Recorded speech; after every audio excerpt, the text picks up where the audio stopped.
오늘 우리가 교회에 나와서 우리가 믿는 그분이 하나님이심을 믿고 우리가 하나님의 이름을 부릅니다. 또 우리가 하나님의 아들의 이름, 우리의 구세주가 바로 예수님이시라는 것을 우리가 알고 예수님, 예수 그리스도, 주님이라고 우리가 부르면서 우리가 믿음을 표합니다. 또한 우리는 예수님 안에서 우리가 그리스도인이라는 것, 그리스도를 믿는 사람이기 때문에 그리스도께 속한 사람이라 그리스도인이다라는 우리가 이름을 갖게 되었고 하나님의 자녀라라는 말을 듣고 살아가게 되어집니다. 그러나 과연 우리는 하나님, 또 예수님, 또 우리가 그리스도인이다라고 하나님의 자녀다라고 이름을 부르는 만큼 내가 부르는 하나님에 대하여 바로 알고 있는지, 내가 예수님이라는 이름을 부를 때 그 예수님이 누구이신지 그 이름의 뜻과 그분의 말씀과 그분이 어떤 분이신지를 우리가 온전히 알고 살아가고 있는지요. 또 내가 그리스도인이다, 나는 성도요, 예수의 사람이다 라고 말할 때 나는 그 이름의 뜻을 알고 그렇게 걸맞게 살아가고 있는지를 우리가 한번 돌아봐야겠습니다. 사실은 우리가 세상에 있는 모든 사람들이 하나님을 가시라고 부르지만 자기가 생각하는 하나님, 자기가 경험한 하나님 다 다르기 때문에 어쩌면 우리가 다른 하나님을 바라보고 있는 것은 아닌지 우리가 생각해 봐야 한다는 것입니다. 그래서 우리 기독교는 예수의 기독교입니다. 예수의 종교입니다. 예수님을 아는 자가 곧 하나님을 아는 자고 예수님을 믿는 자가 곧 하나님을 믿는 것이기 때문에 우리 안에 예수의 이름을 더 강하게 부르고 예수님으로 말미암아 그의 십자가의 보혈과 부활의 능력과 더 성령의 인치심을 따라서 우리가 살아가고 있다라는 것에 대한 바른 인식과 믿음을 가지고 살아가야 하는 것입니다. 반대로 하나님의 입장에서 봤을 때 하나님은 모든 교회와 모든 성도들의 그 심장과 폐부를 살피시며 우리의 행위를 다 알고 계신다라고 성경은 말씀하고 있습니다. 내가 나를 아는 것보다 나를 지으시고 나를 창조하신 나를 더 아시는 하나님 앞에서 우리가 무엇을 숨길 수 있는 것이고 우리가 하나님 앞에 또 세상 앞에 거짓말하며 속이며 살아가는 것이 아무 의미가 없다라는 것입니다. 여러분, 우리는 하나님께서 내가 나보다 하나님께서 나를 더 아신다라는 것을 안다면 우리가 그렇게 거짓말하거나 부정과 불의에 대하여 우리가 그렇게 쉽게 말려들며 그렇게 살아가지 않는다라는 것입니다. 그러므로 오늘 우리는 두 가지를 온전히 갈아야죠. 우리가 하나님을 잘 알아야 하는 것이고 하나님께서 우리를 잘 알고 계시다라는 것을 인식하며 살아가야 하는 것입니다. 그래서 우리가 그리스도를 아는 것과 믿는 것에 있어서 우리가 하나가 되어지고 풍성해져야 하는 것이며 하나님 앞에서는 우리가 어떤 것도 숨길 수 없다라는 것을 알고 나의 수치와 부끄러움까지도 하나님 앞에 정직하게 내려놓는 이런 태도를 가지고 살아가는 삶이 되시기를 주님의 이름으로 축복합니다. 오늘은 우리가 그 가운데 하나님의 이름들 주제 아래 네 번째 시간 엘로이라는 이름의 하나님의 이름을 배우는 시간을 갖도록 하겠습니다. 사실 이 엘로이라는 것, 엘로이라는 하나님의 이름의 엘로이는 오늘 본문이 유일한 본문입니다. 그러나 오늘 우리에게 가장 보편적으로 또 이해될 수 있는 하나님이 누구이신지를 알 수 있는 이름이 바로 엘로이입니다. 그래서 오늘 우리는 이 본문의 배경을 좀 알아야겠습니다. 본문을 통하여서 이 엘로이가 무엇이냐, 하나님의 뜻이 무엇인지를 우리가 알 수 있습니다. 여러분, 아브라함과 그의 아내 사레가 이 가나안 땅에 들어와서 산 지 10년이 지났습니다. 근데 하나님께서 아들을 주시겠다라고 약속하였는데 아직 아들을 갖지 못했습니다. 하나님은 아브라함에게 아들을 약속했지만 시간이 흐르고 나이가 들자 점점 소망이 사라져가기 시작했습니다. 조급해졌을 때 아브라함의 아내 사레가 남편에게 말합니다. 자신의 몸종 애굽 여인 하갈, 이 여종의 이 하갈을 내가 첩으로 드릴 테니 들어가서 동침하여 아들을 낳으라 라고 말합니다. 그래도 이 아브라함이 또 아내가 그렇게 말한 그대로 이 하갈과 동침하였더니 하갈이, 이 여종이 임신하게 된 거예요. 그래서 아기를 가진 후에 이 하갈이 자기의 여주인인 사레를, 아브라함의 아내 사레를 깔봤다라는 거, 깔보고 멸시하였다라고 성경에 말씀합니다. 그러니까 자기 여주인이 자식을 갖지 못하였는데 자신은 단번에 아기를 갖자 자기 여주인을 멸시하였다라고 성경은 말씀 업신여겼다라고 말하는 것입니다. 사레가 이 여종에게 업신여김을 당하자 아브라함에게 말하는 거예요. 내가 당신에게 여종을 내어주었거늘 그 사람이 자기가 임신하였다고 나를 멸시하니 당신이 책임지라고 남편에게 막 말하니까 아브라함이 말하기를 하갈은 너의 여종이니 너 맘대로 너 좋을 대로 하라 라고 말하니까 이 사레가 오늘 말씀해 보니까 사레가 하갈을 학대하였다라고 말합니다. 학대하였다라고 말합니다.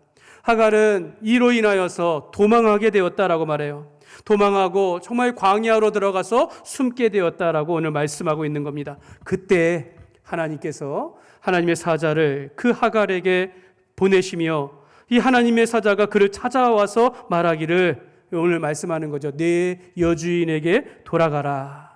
그 여주인에게 복종하면서 살라. 그러면서 내가 잉태하였으니 아들을 낳으리니 이름을 이스마엘이라 하라 하면서 이스마엘이 하나님께서 그를 축복하셨다라는 것입니다. 너도 이 하갈 너 여종이지만 너도 네 자손으로 인하여 번성하여 그 수가 많아 셀 수 없게 되리라 라고 하시면서 이 여종인 사라에게 학대받은 이 여종 광야로 도망가서 살았지만 하나님께서 그와 함께 하시사 그 애를 위로하시고 축복하셨다라는 것입니다. 바로 이 내용입니다. 오늘 13절 말씀에 보면 이렇게 말씀합니다. 같이 읽겠습니다.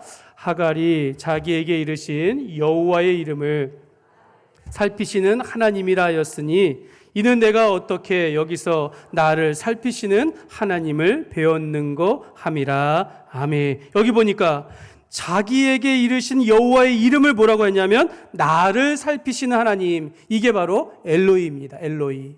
나를 살피시는 하나님, 엄밀히 말하면 나를 보고 계신 하나님, 이런 뜻입니다. 하갈이 광야에서 하나님을 만나는데 자기를 살피시는 하나님을 만났다라는 겁니다. 이 여주인에게 학대를 받아가지고 가뜩이나 여종인데 쫓겨나가지고 광야로 나가는데 거기서 하나님 앞에 기도하며 자기가 어떻게 살아갈지 몰랐을 때 하나님께서 그 여종에게 나타나셔서 그에게 축복하시고 그에게 말씀하셨다라는 것입니다. 전에 이 개역 성경에는 나를 감찰하시는 하나님, 이런 뜻이었습니다. 그게 바로 엘로이입니다. 여러분 영어를 잘하시니까, 영어를 또 좋아하시는 분들 계시니까 제가 영어 이 구절을 영어로 한번 보여드리겠습니다. 한번 보시면요, 줄친 곳에 보면요, 그 나를 살피시다라는 거예요. You are the God who sees me. 나를 보는 하나님이래요. 나를 보는 하나님. 현재형이니까 나를 보고 계시는 하나님. 지금도 살아계셔서 나와 함께 하시며 나를 보고 계시는 그 하나님, 그분이 바로 엘로이라는 것입니다. 하갈이 만난 하나님, 나를 보시는 하나님, 하나님께서 나를 보았다라는 그런 뜻입니다. 여러분 엘로이 할 때 엘은 강하다, 하나님, 하나님의 뜻입니다. 로이는 보다, 지켜보다라는 그런 뜻입니다. 그러니까 나를 보시는 하나님, 나를 지켜보고 계시는 하나님, 그분이 바로 엘로이라는 것입니다. 나를 보시는 하나님을 내가 보았다라는 이 고백은 하나님께서 나와 함께 계셨음을 내가 깨달았다라는 그런 뜻입니다. 하나님은 늘 나를 돌보시고 나와 함께 하시며 나를 지켜보고 계시는데 내가 그거를 몰랐던 것이지, 하나님은 늘 나와 함께 하시며 나를 보고 계시다라는 것입니다. 하갈은 자기가 임신하였다가 교만해져 가지고 자기 여주인을 멸시하였다가 오히려 그 여주인으로부터 학대를 받아서 도망을 치게 되었습니다. 하나님 이걸 다 보고 계셨던 겁니다. 하갈이 임신했다고 교만하여 행동했다가 도리어 주인에게 문매를 맞고 도망쳤는데 하나님께서는 그런 하갈을도 그가 실수하든 넘어지든 아니면 그가 피해를 입든지 간에 하갈을 보고 계셨으며 그 하갈에게 찾아와서 하갈 너 왜 여주인을 그렇게 멸시하였느냐라고 책망하시는 것이 아니라 광야에서 헤매며 외로워하며 무서워하는 이 하갈을 지켜보시며 그를 만나주시고 그를 위로하시고 그를 축복하시는 그 하나님이셨다라는 것입니다. 광야로 도망가고 고통받는 하갈을 하나님께서 외면하지 아니하시고 직접 찾아가 살펴주셨다라는 것입니다. 여러분 오늘 이 본문에 우리 창세기 말씀 분명히 주인공이 누굽니까? 아브라함과 사라 아닙니까? 그런데 아브라함과 사라가 하나님의 약속을 믿지 못함으로 인간적인 방편으로 아들을 낳으려고 했던 그 동침한 여인이 바로 하갈이었어요. 하갈은 어쩌면 주인공이 아닙니다. 그러나 하나님은 하갈을 찾아오셨다라는 겁니다. 그 여종이었고 인간적인 방법으로 자기 뜻대로 아들을 낳으려고 했던 그 이스마엘은 하나님께서 내가 약속한 아들이 아니다 라고 하는 그런 아들이었음에도 불구하고 하나님은 임신한 하갈에게 찾아와서 내가 너로 번성하게 하여 큰 민족을 이루게 하리라 라고 하시면서 이 여종 하갈도 하나님께서 돌보시고 축복하셨다라는 것입니다. 그러면 여러분, 우리가 내가 힘들 때 하나님이 어디 계시는가? 아니, 하나님은 왜 저 사람은 도와주시는데 왜 나를 도와주시지 않는가? 라고 하면서 하나님을 의심하거나 믿지 못하는 것, 이게 우리의 어리석은 모습이다라는 것입니다. 하나님은 하갈에게 내가 임신하였은지 아들을 낳으리니 하시면서 내 고통을 들으셨다라고 하나님께서 말씀하십니다. 하나님은 오늘 우리의 고통을 들으십니다. 이는 하나님께서 우리 고통 중에 있는 것을 보고 계셨고 그냥 내버려 두시는 것이 아니라 우리가 기도할 때 들으시며 그의 고통을 보시며 우리를 위로하여 주시고 치유하시는 하나님, 그것이 바로 엘로이입니다. 하갈은 주인의 집에서 도망하여 나올 때 자기의 아픔과 슬픔, 이제 내 곁에는 아무도 없다라고 이야기했을 때 하나님은 여전히 그와 함께 하셨으며 그를 보고 계셨다라는 것입니다.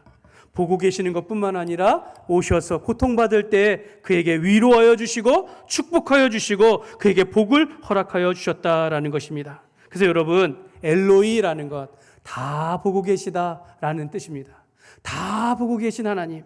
사랑하는 여러분, 하나님은 전지전능하신 분이시며 모든 것을 아시고 모든 능력이 한이 없으신 하나님이십니다. 이 전능하신 하나님께서 우리의 모든 것을 보고 알고 계시다라는 것입니다. 그분이 바로 엘로이입니다. 그래서 우리는 이걸 인식하며 살아가야 돼요. 하나님께서 나를 보고 계시다. 하나님께서 나와 나를 보고 계시다라는 이 인식을 가지고 살아가야 한다는 겁니다. 살아계신 하나님, 오늘도 우리와 함께 하시고 우리를 지켜보시는 그 하나님을 우리가 인식하며 살아가는 거죠. 어떤 사람은 그래요. 내가 느끼기 전까지는, 내가 체험하기 전까지는 하나님은 모른다라고 말해요. 그러나 여러분, 그런 것이 아니라 여러분, 우리가 하나님께서 우리와 함께 계시고 우리를 보고 계신다라는 것을 내가 알고, 그러니까 인식하며 살아가야 한다라는 것입니다. 여러분, 이것이 믿음인 줄 믿습니다.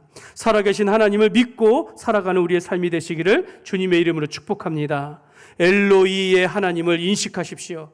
내가 식사할 때도, 내가 누워있을 때에도, 내가 일할 때에도, 내가 누구를 만날 때에도, 내가 어디에 있든지 무엇을 하든지 하나님께서 다 보고 계시다라는 걸 우리가 인식해야 된다는 겁니다.